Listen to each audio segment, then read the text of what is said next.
हमारे इस चैनल मैथिली गंगा को लाल बटन दबाकर सब्सक्राइब करें व घंटी के निशान का बटन दबाएं ताकि सभी नए वीडियो आप तक तुरंत पहुंचे बिल्कुल मुफ्त।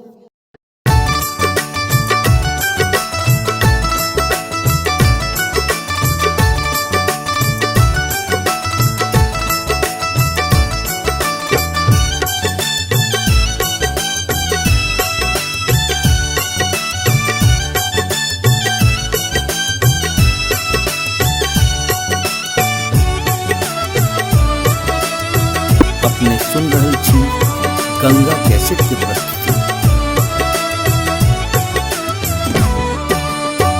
चरण शरण हम एलौं जननी, चरण शरण हम एलौं, चरण शरण हम एलौं जननी, चरण शरण हम एलौं, चरण शरण हम एलौं जननी, चरण शरण हम एलौं।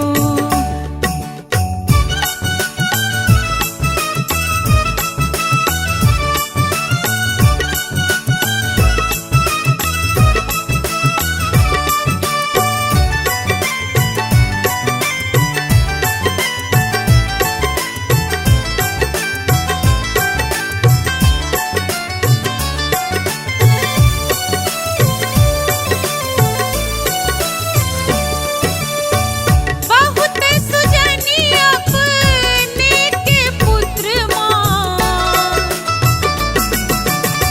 बहुत सुजनी अपने के पुत्र माँ,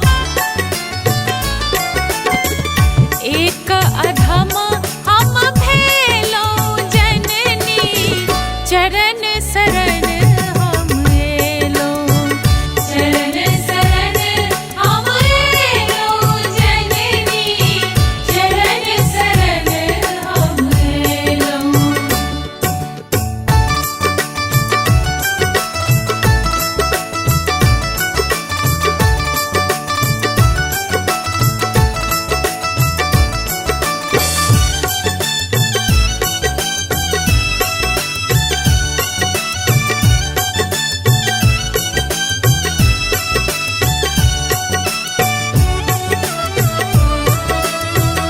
अपने सुन रहल छी गंगा कैसेट के प्रस्तुति।